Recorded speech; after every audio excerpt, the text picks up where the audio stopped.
everybody, welcome into MNF IRE.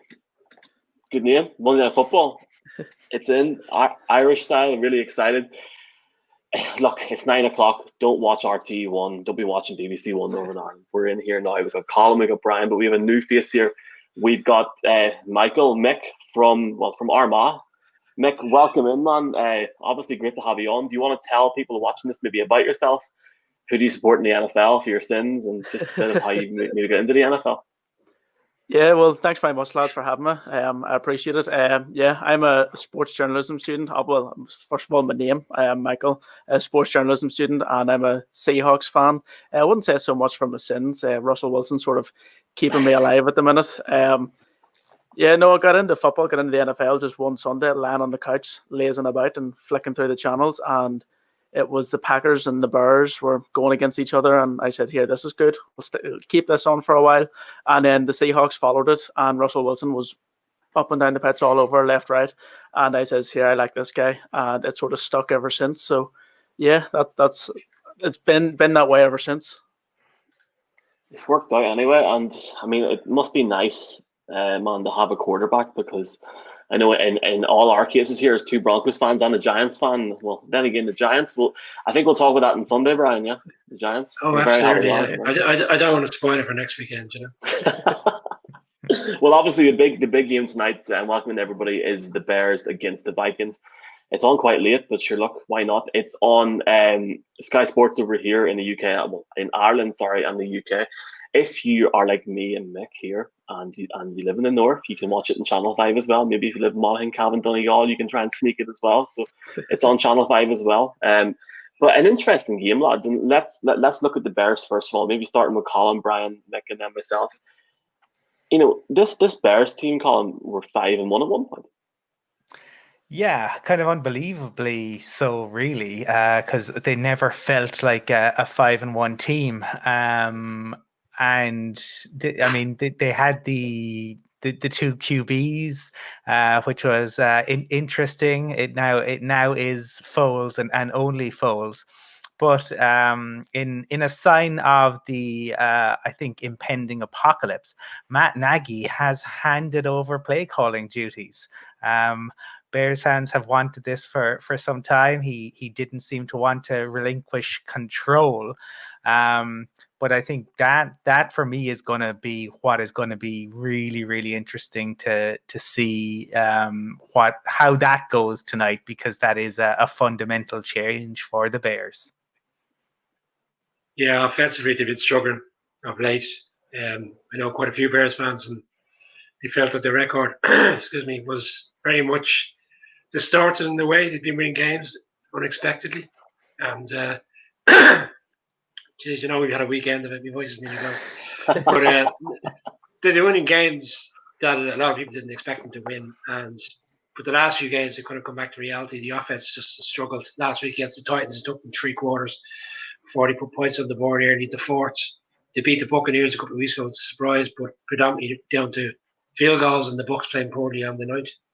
And then they went to the Rams on the Monday night 2 weeks ago, and they couldn't get anything going on offense. So majority of Bears fans who I would know think that they're in a situation where long-term neither quarterback that's there, whether it's Nagy or whether it's the offensive coordinator calling the plays, laser, that's reality is they're going to need new quarterbacks at some stage potentially next season.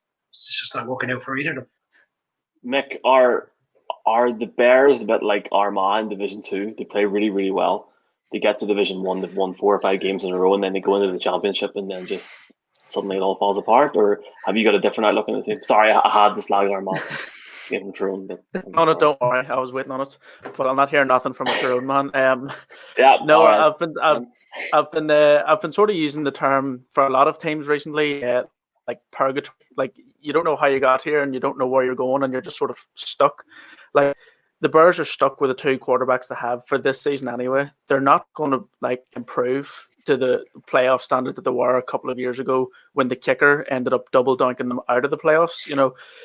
And when I was looking up before this game, they haven't had a 100-yard rusher all season. Yes, a couple of players maybe have just got them over the total, but even David Montgomery's out tonight as well. So you're going to have to put the ball in the hands of Nick Foles. And anytime you're relying on Nick Foles to do the job for you, it's just not going to work well. Just an interesting one of that. Lamar Miller is going to play running back for him this evening. And when he was at the Texans on his game, he was actually legitimately a really good running back. And I know the Patriots had been for a kind of a look earlier in the season, but the Patriots had to bring anybody in just to give them an opportunity. But it hasn't worked out there. But no, he is going to play this evening. You never know. The element of surprise, he could have a bit of legs behind him. Like, you're obviously talking about Miller, and then Nick obviously mentioned about Nick Foles. I mean, I don't want to start talking about this shit, but I mean, there would be teams in the NFL that would love Nick Foles to be playing for them. I mean, I'm not going to call him here right now. I would do anything at this point to have Nick Foles. Yeah, are you serious? No, Look at me. I'm devastated after that weekend. I need Nick Foles. But look, the Bears, we'll talk about this on Sunday, but the Bears ranked 29th in both points and total yards. They're 27th in the league in first downs, and yet they're 5-3, 5-4. I mean, they're second in the NFC North. I mean, they're probably gonna be a wild card team at the minute. So, look, it remains to be seen what happens tonight. But obviously, they're playing a Vikings team. The Minnesota Dalvin Cooks, who are playing tonight. I mean, let's be honest. I mean, it's a one-man gig here. Like, Colum, I need 65 points from Dalvin Cook tonight to win my fantasy matchup. Is it possible? Could it happen? He is exceptional, and I've been talking about him on the weekend NFL show for a couple of weeks now. He's just phenomenal, and he's put the team on his back, and he's basically said, "No, we're not going to go with a losing record." I think you saw last week, and I think that the Bears will probably take some hope from the fact that they held Derrick Henry to 68 yards. But the Broncos over the past couple of seasons have been able to stop Henry. I think he's a big, powerful back. But if you can stop Henry early, he doesn't tend to get going. Dalvin Cook is a much more slippery character, and he finds gaps. And I don't think he'll probably be as impactful as he was last week. But I think he's the key to this game, and I think he will do enough. I don't think that the Bears will be able to contain him enough, and that is saying something, because Kirk Cousins, and I'm sure the others will discuss it, but he is going to have to overcome Kirk Cousins' Monday night curse in order to lead the Vikings to victory. But I think he's good enough to do that. Yeah, Kirk Cousins 0-9 on Monday Night Football. It's just the streak has to end at some stage.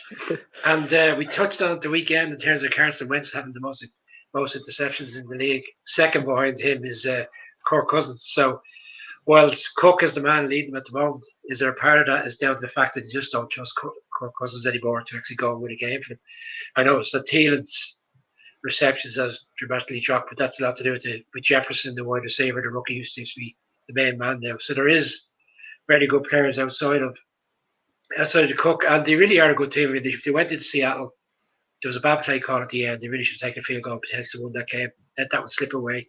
But they've come back to recently. I know we've had a good conversation on the win in Green Bay, and last week they beat up the Detroit Lions. So look, they're a well-rounded team, and on their day they're well capable of beating anybody in the league, especially definitely enough to beat the Bears this season.